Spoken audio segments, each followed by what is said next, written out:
1857 क्रांति का परिणाम एवं प्रभाव। ओके,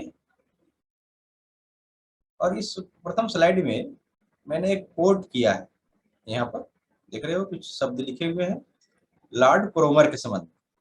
लॉर्ड क्रोमर जो अंग्रेज थे, उन्होंने 1857 के क्रांति के संबंध में कुछ एक कोट बातें कही थी अंग्रेजों के लिए, भारतीयों के लिए लाभप्रद नहीं थी, खासकर अंग्रेजों के लिए।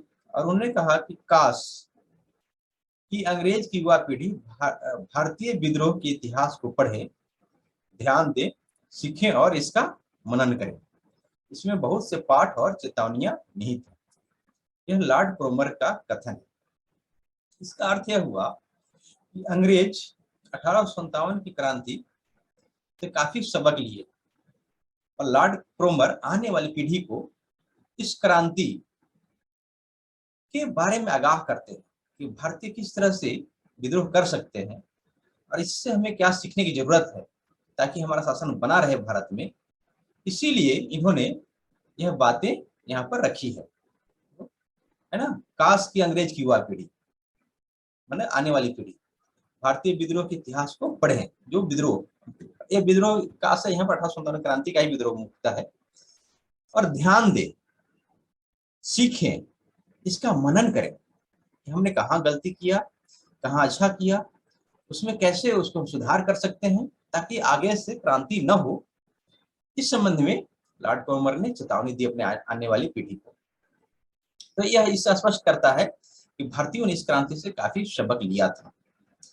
अगर इसके प्रभाव को हम देखें तो पहला प्रभाव जो है वह है कंपनी शासन की समाप्ति और शासन की बागडोर सीधे ब्रिटिश के हाथ में। पहला प्रभाव तो यह हुआ, जो British east India company Bharat में शासन कर रही थी उसका शासन यहाँ से समाप्त हो गया और सरकार का जो नियंत्रण था भारत में वह सीधे सीधे ब्रिटिश गवर्नमेंट या ब्रिटिश जो राजतंत्र था उसके हाथ में आ गया। लेकिन जैसा कि कनिंघम कहते हैं, जो कनिंघम महोदय एक बड़े विद्वान रहे हैं उस समय के इतिहास के, तो उन्होंने कहा कि यह परिवर्तन औपचारिक था, वास्तविक नहीं था। वास्तव में देखा जाए तो यह परिवर्तन जो हुआ, जो कंपनी का शासन समाप्त करके और वहां की सरकार ने यहाँ के शासन को डायरेक्ट अपने हाथों में ले लिया, यह मात्र एक औपचारिकता था, यह वास्तविक नहीं था। जैसे हम लोग कहते हैं ना कि कोई विधेयक जब राष्ट्रपति उस पर साइन कर देता है तो पास हो जाती है, लेकिन यह मात्र राष्ट्रपति का सिग्नेचर करना एक मात्र औपचारिकता है। वास्तव में तो निर्णय मंत्रिमंडल ले लेता है और उसको साइन के लिए औपचारिकता के रूप में भेजता है। जिससे यही यहाँ कहना चाहते हैं कनिंघम कि अगर देखें तो ये जो सत्ता परिवर्तन हुआ कंपनी से ब्रिटिश गवर्नमेंट को, यह एक औपचारिक था, वास्तविक नहीं था, है ना, केवल दिखावे का था। क्योंकि पहले से ही गवर्नमेंट कंपनी के शासन पर हस्तक्षेप करते रही थी, इसलिए ज्यादा प्रभाव इस पर नहीं पड़ा इस परिवर्तन से। कहता है कि जब यह कंपनी का शासन जो यहाँ समाप्त करके और वहां की सरकार ने अपने हाथों में ले लिया, तो सरकार ने एक भारत परिषद का गठन किया यहाँ के शासन चलाने के लिए, और उसके लिए एक भारत राज्य सचिव और उसको सहायता देने के लिए 15 सदस्यीय मंत्रणा समिति का भी गठन किया। और इस 15 सदस्यीय जो मंत्रणा समिति थी उसमें 8 सदस्य वहां की सरकार को चुनना था और 7 सदस्य जो पहले से बोर्ड ऑफ डायरेक्टर्स था कंपनी का, उसी के सदस्यों द्वारा वह चुना जाना था। तो कहने का मतलब 8 सरकार द्वारा, 7 कंपनी के डायरेक्टरों द्वारा। तो बहुमत किसका हो गया? सरकार का। जिसका बहुमत होता है उसी का तो नियंत्रण होता है। इस तरह से सरकार का नियंत्रण हो गया भारत के शासन पर, और एक राज सचिव जो एक मंत्रिमंडल का सदस्य होता था उसको बनाया गया और उसको सलाह देने के लिए 15 सदस्यीय मंत्रणा समिति भी तैयार की गई। तो यह एक परिवर्तन हुआ। ये कहता है कि अगर देखें जो इस शासन परिवर्तन जो हुआ कंपनी के हाथ से सीधे ब्रिटिश गवर्नमेंट का, इसमें कोई नीति का परिवर्तन नहीं हुआ। जैसे पहले से नीतियां चली आ रही थी वैसे ही सभी नीतियां चलती रही। वही बाईस राय, वही मंत्री, वही जब IAS IPS जितने भी थे सभी वही उसी तरह से कर नीति सब कुछ, कहीं कोई परिवर्तन, खाली एक दिखावे का ऊपर ऊपर परिवर्तन कि हम कंपनी से शासन लेकर के और सरकार ले लिया बस। लेकिन नीति में कोई परिवर्तन नहीं हुआ, जैसे पहले नीतियां चल रही थी वैसे ही चलती रही। और कहता है कि वस्तुतः 1884 ईस्वी से ही बोर्ड ऑफ कंट्रोल द्वारा सरकारी नियंत्रण चल रहा था। अब दोहरा नियंत्रण समाप्त हो गया। अगर देखिए वास्तव में तो कंपनी की शासन तो थी 1857 तक, लेकिन वास्तव में वहां की सरकार ने 1784 का जो पिट्स इंडिया एक्ट था उसके माध्यम से बोर्ड ऑफ कंट्रोल एक गठन किया था वहां की सरकार ने, और कंपनी के जो काम काज थे भारत में उस पर पहले से कंट्रोल कर रही थी वहां की सरकार। इसलिए उस समय 1858 तक देखें हम तो भारत में कंपनी की शासन थी, लेकिन उसको कंट्रोल करने वाला वहां की सरकार का भी एक एजेंसी काम कर रही थी जिसको बोर्ड ऑफ कंट्रोल कहते हैं। तो कहने का मतलब है कि 1858 या 57 तक भारत में दोहरा शासन था। कंपनी का शासन डायरेक्ट था और इनडायरेक्ट उसको कंट्रोल कर रहा था वहां की ब्रिटिश गवर्नमेंट भी। इसीलिए अगर हम देखें तो अगर 1857 के बाद वहां की जो सरकार थी सीधे भारत की शासन अपने हाथ में ले लिया, तो यह एक दोहरा शासन जो पहले से चला रहा था सरकार का और कंपनी का दोनों का, वह समाप्त करके सीधे सीधे तौर पर अपने हाथों में ले लेने का ही कार्य किया, और कोई बहुत ज्यादा परिवर्तन नहीं हुआ क्योंकि पहले से गवर्नमेंट यहाँ पर हस्तक्षेप कर रही थी। और कहता है कि वास्तव में कंपनी शासन की समाप्ति विद्रोह का परिणाम न होकर कंपनी के विरोधियों को अपने मांगे मनवाने का एक अवसर था। और फिर इस पर यदि हम चर्चा करें कि वास्तव में जो ब्रिटिश कंपनी की जो शासन थी उसको समाप्त करके वहां सरकार ने अपने हाथों में ले लिया, तो क्या यह 1857 क्रांति का प्रभाव था? तो कुछ लोग कहते हैं कि नहीं, वास्तव में ऐसा नहीं था। अगर गहराई में जाएं तो भारत में कंपनी के शासन को समाप्त करने की मांग अंग्रेज ही पहले से ही कर रहे थे, क्योंकि यहाँ ब्रिटिश ईस्ट इंडिया कंपनी शासन कर रही थी और वह यहाँ पर व्यापार कर रही थी। लेकिन अन्य जो जो व्यापारी थे इंग्लैंड के, वह भी चाहते थे कि भारत के व्यापार में लाभ है उसमें हमें भी हिस्सा मिले। तो पहले से वहां की सरकार से मांग कर रहे थे कि कंपनी का शासन वहां समाप्त किया जाए और सरकार अपने हाथों में ले, जिससे कि हमें भी व्यापार करने का अवसर मिले भारत में। तो यह मांग वहां के व्यापारी पहले से कर रहे थे, लेकिन उनकी बातें नहीं मानी गई थी। लेकिन जब 1857 क्रांति हुई तो उनकी बातें मान ली गई। तो इसका यह अर्थ हुआ कि जो कंपनी की शासन समाप्त हुई भारत में, तो यह डायरेक्ट रूप से केवल क्रांति का ही 1857 क्रांति का ही प्रभाव नहीं था। वहां के व्यापारी इस बात को पहले से ही मांग कर रहे थे, और यह कह सकते हैं कि इस जब क्रांति जो हुई तो यह इनके जो कंपनी के विरोधी थे इंग्लैंड में, उनको अपनी बातें मनवाने का एक अवसर प्राप्त हुआ, ये हम कह सकते हैं। तो इस तरह से अगर इसको हम जब डिस्क्राइब करेंगे पॉइंट देकर के, तो ये सब बातों को वहां पर चर्चा करेंगे आंसर लिखने में, और इसको हेडिंग बना सकते हैं। नहीं, हेडिंग नहीं बनाएंगे तो पैराग्राफ चेंज कर लेंगे कि कंपनी शासन की समाप्ति, शासन की बागडोर, ब्रिटिश हाथ में। तो जो आंसर लिखे जाते हैं तो पॉइंट में लिखे जाते हैं या पैराग्राफ चेंज करके लिखे जाते हैं, तो जैसे भी लिखने की तुम लोगों की इच्छा हो वैसे लिखना। अगला स्लाइड हम देखें तो दूसरा जो परिवर्तन हुआ वह हुआ सीमा विस्तार नीति की समाप्ति।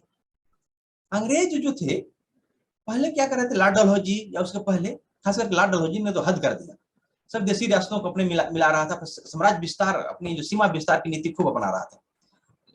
हड़प नीति के तहत या विजय की नीति के तहत या कुशासन की नीति के तहत अवध को मिला लिया। तो अपने वो उसका नीति ही था, उसका यही एक टारगेट था कि कैसे भारत में अधिक से अधिक अंग्रेजी साम्राज्य का विस्तार किया जाए, सीमा का विस्तार किया जाए। यह इसका लॉर्ड डलहौजी का था, और उसके पहले के भी अधिकारी लोगों ने ऐसा किया था।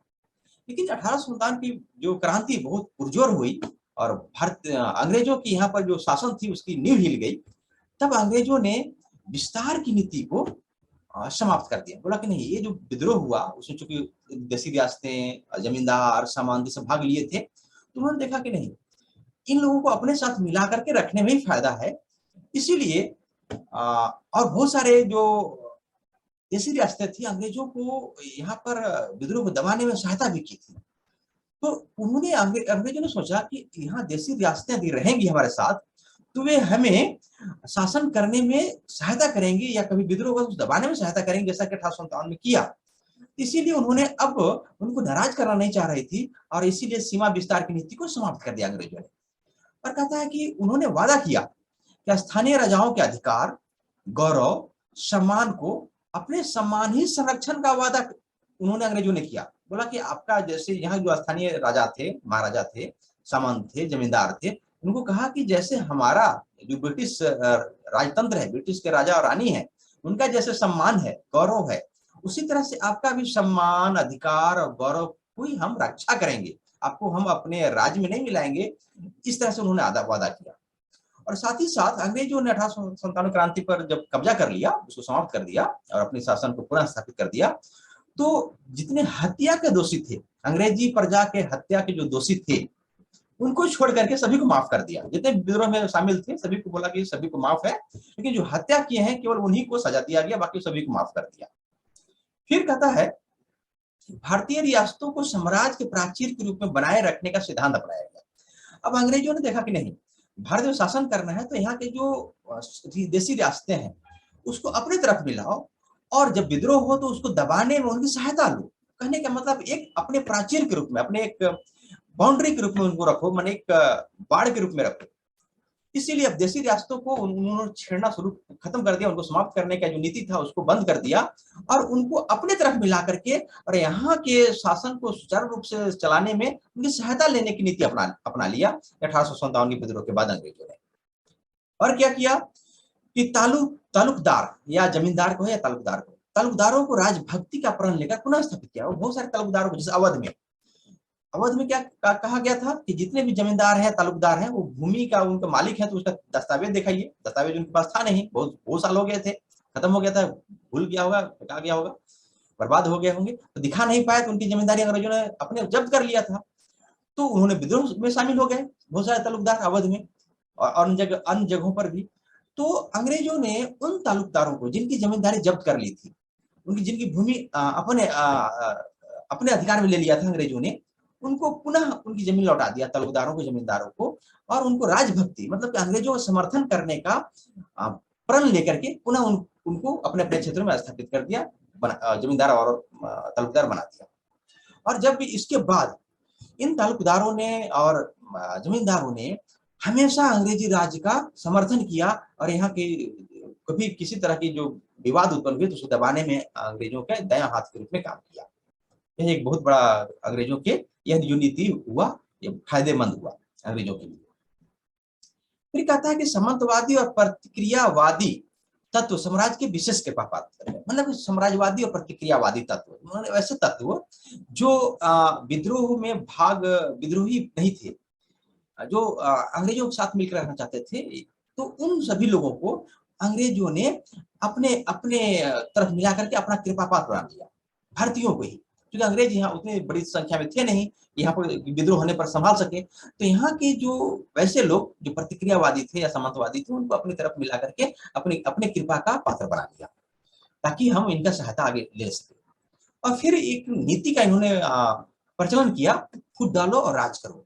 इन्होंने देखा कि अगर हिंदू, मुस्लिम और सभी क्षेत्रों के लोग एक साथ मिल करके रहेंगे तो हमारी शासन कभी भी समाप्त हो सकते, फिर से विद्रोह हो सकता है। तो उन्होंने फूट डालो और राज करो की नीति का अनुसरण किया कि इनको अलग अलग हमेशा रखो, एक दूसरे को लड़ाते रहो, फूट डालो इनमें, आपस में एकजुट नहीं होने दो और इनको आपस में लड़ा करके और अपने शासन को चलाते रहो। तो फूट डालो और राज करो की नीति का अनुसरण 1857 क्रांति के बाद ही अंग्रेजों ने पुरजोर तरीके से चलाया। और इसका परिणाम क्या हुआ तो जानते हो कि 1947 में भारत का विभाजन हुआ, भारत पाकिस्तान में, और फिर पाकिस्तान भी दो भागों में बट गया, बांग्लादेश में 3 खंडों में भारत अभी वर्तमान में विभक्त हो गया, ये अंग्रेजों की फूट डालो और राज करो की नीति के कारण। तो एक दूसरा ये भी हुआ, सीमा विस्तार की नीति समाप्त हुआ। और अगर तीसरा हम कारण प्रभाव देखें या परिणाम देखें तो वह कि 1861 का भारतीय जनपद सेवा अधिनियम बनाया। अंग्रेजों ने 1861 का जो अधिनियम तैयार किया उसमें एक भारतीय जनपद सेवा का अधिनियम भी, उसमें एक धारा जोड़ा 1861 का अधिनियम। उसमें क्या था कि भारतीयों को प्रशासन में भाग लेने का, बड़े ऊंचे पदों पर बहाल होने का एक अवसर था। जैसे आईसीएस जिसको कहते थे, या जैसे कि आज के समय में आईपीएस होते हैं या आईएएस होते हैं, उसी तरह से उस समय आईसीएस होते थे। आईएएस आज के आईएएस, उस समय के आईसीएस एक ही है। तो इंडियन सिविल सर्विस आज जो इन्हीं लोगों की शुरुआत की हुआ, अंग्रेजों की शुरुआत किया हुआ, जिससे अभी हम लोग कहते हैं ना आईएएस बनना है तो यूपीएससी की एग्जाम देना होगा, उसकी परीक्षा पास करनी होगी, तब आप आईएएस बनेंगे, तो जो जिला अधिकारी बनेंगे और बहुत सारे ऊंचे ऊंचे पदों पर जाएंगे प्रशासन का। तो इस तरह की परीक्षाओं की शुरुआत अंग्रेजों ने की थी 1857 की विद्रोह के बाद। जो अधिनियम पारित हुआ 1861 में भारत भारत सरकार अधिनियम 1861, उसके तहत यह जनपद सेवा का प्रावधान किया अंग्रेजों ने। और इसमें यह कहा, उसने घोषणा किया, और यह तो भारतीय जनपद सेवा का तो प्रावधान किया गया 1861 के अधिनियम में, लेकिन घोषणा पहले ही अंग्रेजों ने कर दिया। वहां की महारानी विक्टोरिया उसमें थी, उसने पहले ही घोषणा कर दी थी 1858 में ही, 1858 में ही घोषणा की थी। और घोषणा क्या की थी, उसको हूबहू मैंने यहाँ पर लिखा है कि हमारी प्रजा किसी भी जाति अथवा धर्म की क्यों न हो, स्वतंत्र रूप से और बिना भेदभाव के उन कार्यों के लिए जिनके लिए वह अपनी विद्या, योग्यता तथा ईमानदारी से करने के योग्य हो, हमारी सेवा तथा पदों पर नियुक्त की जाए। इन्होंने कहा अंग्रेजों ने कि चाहे किसी भी आप जाति के हो, किसी भी धर्म का हो, किसी भी क्षेत्र के रहने वाले हो, उससे हमें कोई मतलब नहीं है। यदि आप में योग्यता है, अपनी विद्या है, आप यदि परीक्षा पास कर लेते हैं तो हम आपके उच्च से उच्च पदों पर नियुक्त करेंगे। क्योंकि पहले क्या था, भारतीयों को उच्च पद नहीं मिलता था, खूब से खूब मिलता था सदर अमीन का, और फिर सेना में सूबेदार का, बस इससे ज्यादा उनको नहीं मिलता था पद। लेकिन इसके बाद 1857 क्रांति के बाद उन्होंने, अंग्रेजों ने देखा कि यह भी एक कारण है कि अंग्रेज भारतीयों को प्रशासन में ऊंचे पदों पर नहीं नियुक्त किया जा रहा है, इसका उसने महसूस किया। इसलिए बहुत सारे लोग इसमें विद्रोह भाग लिए थे, बहुत सारे सैनिक विद्रोह भाग लिए थे। तो इसको, इस समस्या को दूर करने के लिए अंग्रेजों ने यह घोषणा किया था, और 1861 का अधिनियम में इसको लागू भी कर दिया कि कोई भी जाति हो, किसी भी धर्म का हो, कहीं किसी भी क्षेत्र का रहने वाला हो, यदि उसमें योग्यता है, वो पास करेगा एग्जाम, तो हम उसको अपनी सेवा में बहाल करेंगे। और यह बहुत ही बड़ी घोषणा थी, क्योंकि पहले भारतीयों में जो ऊंची जाति के लोग ही सब ऊंचे ऊंचे पद धारण करते थे, निम्न जातियों को ऊंचे पद धारण करने का अधिकार ही नहीं था। उनको बोलने का भी अधिकार नहीं था, बैठने का भी अधिकार नहीं था, पढ़ने का अधिकार नहीं था। तो अंग्रेजों ने एक बहुत बड़ी देन ही, जो कि आज भी हम लोग इसका लाभ उठा रहे हैं। और फिर कहता है कि इस जो घोषणा हुआ था 1858 में, उसको 1861 के भारतीय जनपद सेवा अधिनियम के तहत इसको लागू कर दिया अंग्रेजों ने। देखिए, ये भी प्रभाव हुआ। और फिर और थोड़ा सा अगला प्रभाव हम देखें तो चौथा है 1857 की क्रांति का प्रभाव, तो सेना का पुनर्गठन। अंग्रेजों ने देखा कि इसमें 1857 क्रांति में बढ़ चढ़ करके सबसे अधिक भाग लिया था। तो शुरुआत तो सैनिक विद्रोह से ही हुआ था, और फिर बाद में अन्य जो देसी रियासतें, सामंत और सामान्य जनता भी उसमें भाग ली थी, लेकिन शुरुआत तो अंग्रेजों सैनिकों के द्वारा ही हुआ था। तो इसीलिए अंग्रेजों ने सेना का पुनर्गठन किया, ठीक से फिर से उसको वेरीफाई किया और ठीक से अपने अपने अनुकूल ढालने की कोशिश किया। इसमें क्या किया उन्होंने, तो सबसे पहला यह काम किया कि सेना में विभाजन और प्रतितोलन की नीति पर अमल किया। उन्होंने सेना में विभाजन और प्रतितोलन, यह क्या है विभाजन प्रतितोलन? विभाजन मतलब यह हुआ, और प्रतितोलन कि सेना का जो गठन है वो अलग अलग क्षेत्रों के नाम पर किया, जैसे Punjab regiment, Sikh regiment, Bihar regiment, है ना, मराठा रेजिमेंट, गोरखा रेजिमेंट, मैंने अलग अलग जातियों का सेना रेजिमेंट गठन किया, ताकि अगर एक रेजिमेंट विद्रोह करे तो दूसरे रेजिमेंट से उसको हम कंट्रोल कर सके। अगर सब मिला जुला रहेंगे, एक साथ विद्रोह करेंगे, तो हम उसको कंट्रोल किससे करेंगे? इसीलिए विभाजन किया, अलग अलग जातियों में अलग अलग क्षेत्रों के नाम पर सेना का गठन अलग अलग। बिहार रेजिमेंट अभी भी ऐसे चल रहा है, Bihar regiment, Gorkha regiment, Sikh regiment, सब देखते हो तुम लोग, अभी भी है। तो यह अंग्रेजों का ही नीति था कि विभाजन और प्रतितोलन, एक दूसरे से कंट्रोल कैसे किया जाए, एक दूसरे से लड़वा करके एक दूसरे से कंट्रोल कैसे किए, एक विद्रोह के दूसरे से कैसे उसको हम उसको कंट्रोल करें, इस नीति का पालन किया अंग्रेजों ने विभाजन और प्रतितोलन के द्वारा। और क्या किया कि यूरोपीय सैनिक विद्रोह के समय जो यूरोपीय सैनिक 40,000 थे, उसको बढ़ा करके उन्होंने 65,000 कर दिया। यूरोपीय सैनिक, अंग्रेज मैंने यूरोप के रहने वाले यहाँ पर थे, वो 40,000 थे, तो उनकी संख्या कम थी। तो इस अंग्रेजों ने अनुभव किया नहीं, हमारी संख्या जो है सैनिकों की उसको बढ़ाना चाहिए। तो अब यूरोपीय सैनिक जो थे 40,000, उसको बढ़ाकर 65,000 कर दिया। और भारतीय सेना, जो मैंने जो अंग्रेजों के सेना में जो भारत के लोग नियुक्त थे, वह पहले था 2,38,000, उसको घटा करके कर दिया 1,40,000। इस तरह से भारतीयों की संख्या घटाया सेना में, और अपनी अपनी संख्या बढ़ाया। और फिर क्या किया कि प्रेसिडेंसी, जैसे अंग्रेजों की 3 प्रेसिडेंसी थी, कलकत्ता, बॉम्बे, मद्रास। तो विद्रोह में सबसे बढ़ चढ़ के भाग लिया था कलकत्ता प्रेसिडेंसी के लोगों ने, या वहां की सेना ने, या यहाँ सामान्य जनता भी कलकत्ता प्रेसिडेंसी के ही भाग लिए थे। बॉम्बे और मद्रास वाले प्रेसिडेंसी शांत रहे थे। इसीलिए अंग्रेजों ने जो बंगाल की सेना था, उसमें यह नियम बना दिया कि बंगाल की सेना में यदि एक अंग्रेज सैनिक है तो 2 ही भारतीय सैनिक हो सकते हैं। मतलब कि एक अंग्रेज या यूरोपीय तो 2 भारतीय सैनिक, मतलब दुगना हो सकते हैं, ज्यादा ज्यादा डिफरेंस नहीं होना चाहिए, क्योंकि कंट्रोल करने में फिर दिक्कत ना हो।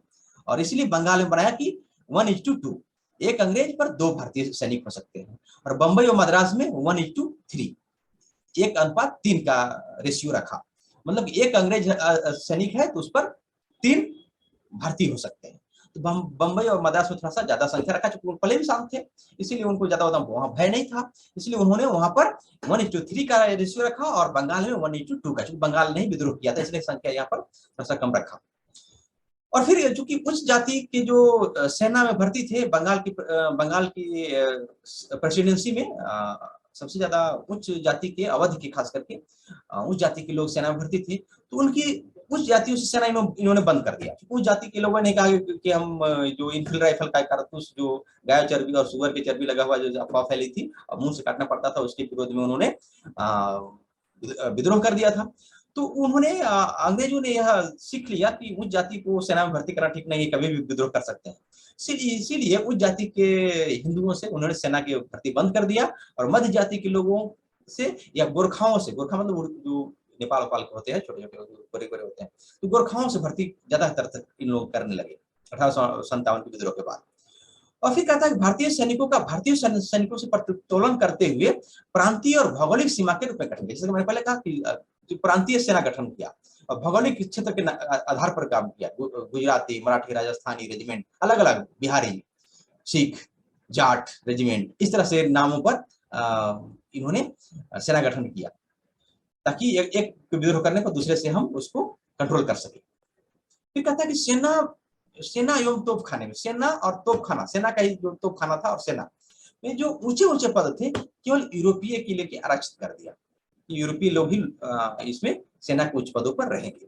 तो एक काम ये भी इन्होंने किया। और क्या किया, और क्या प्रभाव पड़ा 1859 का क्रांति का, तो कहता है कि भारतीयों को विधान परिषद में प्रतिनिधित्व मिला। प्रतिनिधित्व तो नहीं कह सकते हैं, लेकिन फिर भी विधान परिषद में शामिल किया 3 भारतीयों को, प्रतिनिधि ही कह सकते हैं एक तरह से, नाम मात्र का प्रतिनिधित्व था लेकिन था। तो ये अंग्रेजों ने महसूस किया कि आखिर विद्रोह हुआ क्यों, हम तो बहुत अच्छी तरह शासन कर रहे थे। तो जैसे कि बार्टल फेयर ने कहा कि विद्रोह का कारण यह था कि यहाँ भारतीय के मन में जो इच्छाएं थी वह हम तक नहीं पहुंच पा रही थी, और हम जो करना चाह रहे थे अच्छा काम, वह भारतीयों तक नहीं पहुंच पा रही थी। इसलिए दोनों में कंफ्यूजन उत्पन्न हो गया, संदेह उत्पन्न हो गया, इसलिए विद्रोह हुआ। यदि भारतीयों की इच्छाओं और आकांक्षाएं जो भी हैं वो हम तक पहुंच जाए और समय रहते उसका हम निराकरण कर दें, तो विद्रोह होगा ही नहीं। तो इसके लिए क्या करना पड़ेगा, तो हमारा जो विधान परिषद है उसमें भारतीयों को शामिल करना पड़ेगा। जब भारतीय उसमें शामिल रहेंगे तो अपनी बातों को रखेंगे, हमको ये दिक्कत है, ये समस्याएं हैं, इसका सुधार होना चाहिए, तो उसका हम समय रहते सुधार कर देंगे, फिर विद्रोह नहीं होगा। तो इसीलिए कहता कि इस विद्रोह का एक मूलभूत कारण शासकों एवं शासकों के बीच संपर्क का न होना माना गया, और इसको समाप्त करने के लिए, इस समस्या को समाधान करने के लिए, अच्छा समय भी ज्यादा नहीं है, जल्दी से 10 मिनट है, तो सर बार्टर फेरेर ने कहा कि स्थानीय तत्वों को शामिल कीजिए आप विधान परिषद में। तो 1861 के अधिनियम से 3 भारतीयों को विधान परिषद में प्रतिनिधित्व देने की स्वीकृति दी गई, और 3 भारतीय उसमें शामिल हुए। फिर कहता है कि छठा, श्वेत व्यक्ति का बोझ, व्हाइट मैन बर्डन, एक सिद्धांत का प्रतिपादन किया। किसी भी शासन करना हो ना, तो अपने को ऊंचा और दूसरे को जिस पर शासन करना उसको नीचा दिखाना पड़ता है, तभी वो हमारा बात मानेगा। तो अंग्रेजों ने कहा कि भाई एक सिद्धांत गठन करो, भारतीय नीच है, हम बहुत ऊंच है। इसको सिद्ध करने के लिए उन्होंने एक सिद्धांत बनाया, उसको कहते हैं व्हाइट मैन्स बर्डन, या श्वेत व्यक्ति का बोझ, एक सिद्धांत प्रतिपादन किया। उसने क्या किया, उन्होंने यह कहा कि जो हम लोग व्हाइट मैन हैं, माने जो गोरे लोग हैं, उनका यह कर्तव्य है, हम लोग पर बोझ है, जो काले लोग हैं सो असभ्य हैं, अनपढ़ हैं, गंवार हैं, इनको ऊंचा उठाने के लिए हम लोगों को काम करना पड़ेगा, और काम करने के लिए हम लोग भारत में शासन कर रहे हैं। यहाँ का और कुछ हमको उद्देश्य नहीं है। यहाँ के जो असभ्य लोग हैं, निम्न है, दमित लोग हैं, उनको ऊंचा उठाने के लिए हम लोग शासन कर रहे हैं यहाँ पर भारत पर। इस थ्योरी को सिद्ध करने के लिए उन्होंने एक सिद्धांत गढ़ा, श्वेत व्यक्ति का बोझ, व्हाइट मैन्स बर्डन। और अंग्रेज जो है सो अपने को स्वामी जाति, मतलब उच्च जाति समझने लगे। भारत में पहले जैसे भारतीय थे वैसे अंग्रेज थे, लेकिन जब 1857 विद्रोह हुई तो दबा दिया भारतीयों को, और जीत गए अपने आप को, तो वे अपने को एक स्वामी जाति के रूप में स्थापित किया है भारत में, और वहां का जो एक समाचार पत्र था और वहां का एक व्यंगकार था इंग्लैंड का, पंच, उसका नाम था पंच। उसने भारतीयों का एक व्यंग चित्र बनाया और उसमें भारतीयों को उप मानव जीव के रूप में दिखाया। उसने उसमें पेपर में छपा था। उस जो चित्र, व्यंग चित्र बना था, उसमें भारतीयों को आधा गोरिल्ला और आधा निग्रो दिखाया था। और यह भी लिखा था कि यह वरिष्ठ शक्ति जो उच्च लोग हैं उसी से नियंत्रित हो सकता है, मतलब भारतीय उसी से नियंत्रित हो सकते हैं जो उच्च लोग हैं। और उच्च लोग कौन है? अंग्रेज हैं, यूरोपीय हैं। तो इस तरह से भारतीयों को वह निम्न नीचा दिखाने का कोशिश अंग्रेजों ने किया ताकि उस पर हम शासन कर सकें। और फिर सातवां और अंतिम अगर हम परिणाम देखें तो यह है कि प्रादेशिक विस्तार की जगह आर्थिक शोषण के युग का आरंभ हुआ। अब अंग्रेज जो पहले लॉर्ड डलहौजी और उसके पहले जो लोग अपना सीमा विस्तार की नीति अपनाए हुए थे उसको त्याग दिया और सोचा कि हमको यहाँ सीमा विस्तार करने की क्या जरूरत है, यहाँ धन लूटो, यहाँ से अधिक धन को अपना इंग्लैंड ले जाओ। तो सीमा विस्तार की नीति समाप्त करके और यहाँ का आर्थिक शोषण का युग इन्होंने शुरू कर दिया। और जब यहाँ के सामंतों को, यहाँ जमींदारों को अपने तरफ मिला लिया तो सामंतवादी जो विद्रोह हुआ था 1857 में, उस तरह के विद्रोह आगे होने की कोई संभावना ही नहीं रही, क्योंकि विद्रोह करने वाले को अंग्रेजों ने अपनी तरफ मिला लिया, तो विद्रोह कौन करेगा? तो अंग्रेजों का विद्रोह होने का कोई डर नहीं रहा, सामंतवादियों से, जमींदारों से इस तरह से विद्रोह करने को कोई डर नहीं रहा, क्योंकि उन लोगों को अपने तरफ मिला लिया अंग्रेजों ने, उनको फिर से स्थापित करके। लेकिन अंग्रेजों को चुनौती किससे मिली? वो आधुनिक भारत के लोगों से, जो अंग्रेजी पढ़े लिखे हुए थे, जो प्रगतिशील विचारों वाले थे, प्रगतिशील अंग्रेजों के लेखों को पढ़े हुए थे, जो जॉन स्टुअर्ट मिल को पढ़ा हुआ था, जो नए विचारों से उत्प्रोत थे और अंग्रेजी और यूरोपीय शिक्षा को ग्रहण जिन्होंने किया, उनके द्वारा अंग्रेजों को चुनौती मिली और फिर क्रांति शुरू हुई, फिर कांग्रेस का स्थापना हुई, फिर स्वतंत्रता आंदोलन शुरू हुई। लेकिन जमींदार और जो तालुकदार थे या देसी रियासतें थी, उन लोगों ने अंग्रेजों को कभी भगाने का फिर प्रयास नहीं किया। 1857 के बाद भगाने का जो प्रयास किया जिन लोगों ने, वह आधुनिक भारत के लोग थे, जो अंग्रेजी पढ़े हुए लिखे हुए लोग थे, जो यूरोपीय ज्ञान शिक्षा को प्राप्त किए हुए थे, वैसे लोगों ने इस क्रांति को आगे बढ़ाया। ऐसा तो नहीं था, ऐसे तो हम ये भी कह सकते हैं कि स्वामी विवेकानंद, स्वामी दयानंद सरस्वती, इस सभी ने भी अंग्रेजों के विरुद्ध एक अच्छा वैचारिक मार्ग दिया था, जो भारतीय था, भारतीय शिक्षा थी, न कि यूरोपीय। लेकिन फिर भी यूरोपीय जो पढ़े लिखे लोग काफी बढ़ चढ़ के हिस्सा लिए। यदि इसको हम कुछ शब्दों में बांध दें, इस परिणाम को, 1857 क्रांति के परिणाम को, तो हम बांध सकते हैं कि जैसे कि मैंने लिखा यहाँ पर, कम याद करना हो तो दो लाइन याद कर लो तो पूरे परिणाम याद हो जाएंगे। कंपनी समाप्त, क्षेत्र विस्तार समाप्त, जनपद सेवा का गठन हुआ, सेना पुनर्गठन, भारतीय प्रतिनिधित्व, आर्थिक शोषण के साथ स्वामी जाति का युग आरंभ हुआ। यही पूरे, अगर एक दो लाइन में कहें परिणाम को, इसमें हम बांध सकते हैं पूरे जो परिणाम हुआ 1857 क्रांति का। और प्रभाव हम देखें तो कहते हैं कि इस 1857 क्रांति का कोई प्रभाव नहीं हुआ, लेकिन 1857 क्रांति का प्रभाव हुआ। प्रभाव का कैसे आकलन करेंगे? क्या प्रभाव हुआ, क्या प्रभाव नहीं हुआ? तो इसको आकलन करने के लिए हम देखेंगे कि इसमें विद्रोह में भाग कौन कौन लिया था और उसकी इच्छा क्या थी। उसी तो हम कोई काम करते हैं, हमारी जो इच्छा रहती है, यदि पूर्ण हो गया तो हम कहेंगे हमारा जो काम किया वो सफल हो गया। यदि हमने जो चाह रहे हैं और उसके लिए काम किए और हमको मिल गया तो सफल हो गया हमारा काम। तो 1857 क्रांति कहते हैं असफल हो गया। असफल कैसे हो गया? उसको हम तो मूल्यांकन करेंगे ना, जो विद्रोह भाग लिए और जो विद्रोह भाग लिए उनकी जो इच्छाएं थी पूर्ण हुई या नहीं हुई, उस पर ही उसका आकलन किया जाएगा, सफल हुआ या असफल हुआ। तो 1857 क्रांति में भाग लेने वाले मुख्यतः 3 वर्ग थे: देसी राजे राजवाड़े, जमींदार और जनसाधारण। यही 3 लोग भाग लिए थे। और सैनिक भाग लिए थे। सैनिक भी तो जनसाधारण के ही पार्ट थे, क्योंकि वह सैनिक भी तो जनसाधारण से ही चुने जाते थे ना, सेना में जाते थे, तो जनसाधारण के ही भाग थे सैनिक भी। तो मुख्यतः अगर हम देखें कि सेना में भाग लेने वाले 3 पार्ट थे: देसी राजा राजवाड़े, जमींदार तालुकदार और जनसाधारण। तो देसी राजे इसमें सफल हुए। कैसे सफल हुए? अब उनको अंग्रेजी राज में मिलाने का डर नहीं रहा।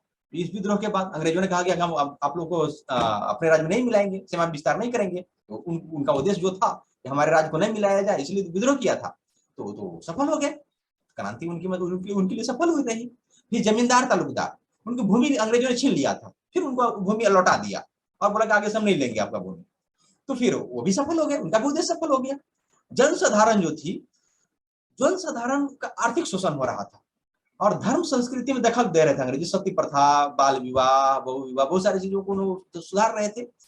तो धर्म संस्कृति में उन लोग दखल दे रहे थे, इससे भी भारतीय खफा थे। तो अगर भारतीयों को हम देखें तो आर्थिक शोषण जो हो रहा था वो बदस्तूर जारी रहा, उसमें कोई कहीं कोई राहत नहीं मिला जनसाधारण को। लेकिन धर्म संस्कृति के मामले में अंग्रेजों ने कहा कि अब आपको धर्म और संस्कृति में हम कोई हस्तक्षेप नहीं करेंगे, अब जैसे धर्म मानना है मानते रहिए, हम कोई सुधार उधार नहीं करेंगे। तो सामान्य जनता भी आधा आधे मामले में सफल रही, आधे मामले असफल रही, क्योंकि आर्थिक शोषण बदस्तूर जारी रही। लेकिन धर्म संस्कृति के मामले में वह भी सफल रही, क्योंकि अंग्रेजों ने मान लिया कि हम आपके धर्म और संस्कृति में दखल नहीं देंगे, तो भी आधा अधूरा वो भी सफल रही। लेकिन जमींदार और देसी रास्ते सफल तो रहे, लेकिन उन पर अंग्रेजों ने कई तरह प्रतिबंध लगा दिए। कोई संधि नहीं कर सकते हैं, विदेशों में आप जो है सो कोई दूत वगैरह नहीं भेज सकते हैं, बिना हमारा अनुमति के आप विदेश में कुछ नहीं कर सकते। तो इस तरह से बहुत सारे प्रतिबंध लगाए गए देसी राजवाड़ों पर, जमींदारों पर। पहले ये सब फ्री नहीं रहे, वो सफल तो रहे लेकिन फ्री नहीं रहे।